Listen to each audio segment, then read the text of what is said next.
নমস্কার বন্ধুরা, Moumita's kitchen and ব্লগে সবাইকে স্বাগত।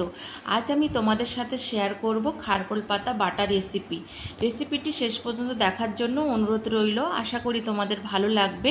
আর ভালো লাগলে অবশ্যই একটা লাইক কমেন্ট শেয়ার করতে ভুলো না। আর চ্যানেলটি সাবস্ক্রাইব করে আমার পাশে থাকার অনুরোধ রইল। এখানে আমি কিছুটা খারকোল পাতা নিয়েছি।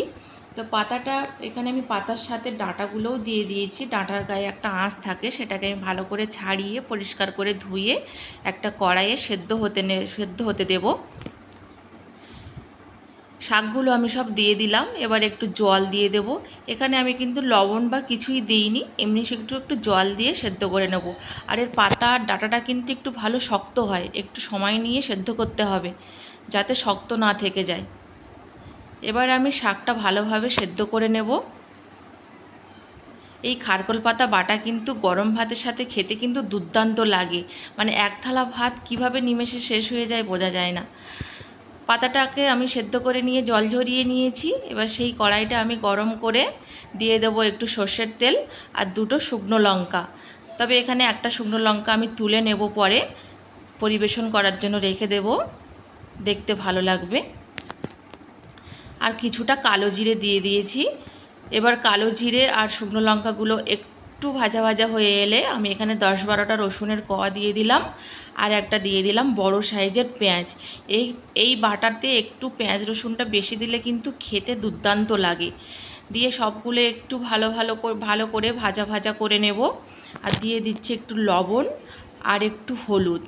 অবশ্যই কিন্তু ঝাল আর লবণটা নিজেদের স্বাদ অনুযায়ী দেবে।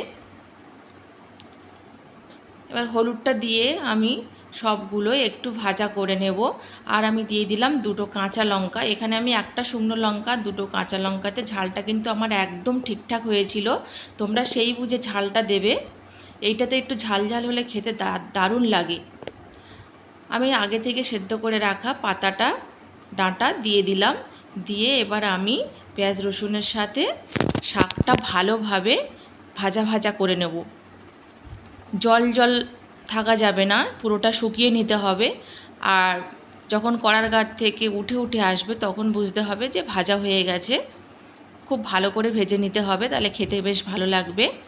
আমি কিন্তু পাতাগুলোকে শিলে বেটে নিয়েছি, তোমরা মিক্সিতে বাটতে পারো, কিন্তু আমার মনে হয় এই বাটাগুলোকে একটু শিলে বাটলে খেতে আরও বেশি টেস্ট হয়।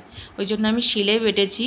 তারপরে আর একটু কড়াইয়ে সর্ষের তেল দিয়ে বাটাটা আমি আরেকটু ভালো করে শুকিয়ে নেব।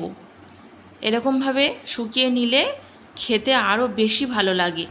কড়ার গা থেকে উঠে যখন আসবে তখন বুঝতে হবে রেসিপিটি একদম হয়ে গেছে। এবার তোমরা ওপর থেকে একটু কাঁচা সর্ষের তেল দিতে পারো, আমি আর দিলাম না। সর্ষের তেল দিলে কিন্তু দারুণ লাগবে খেতে। আজ এখানে বিদায়।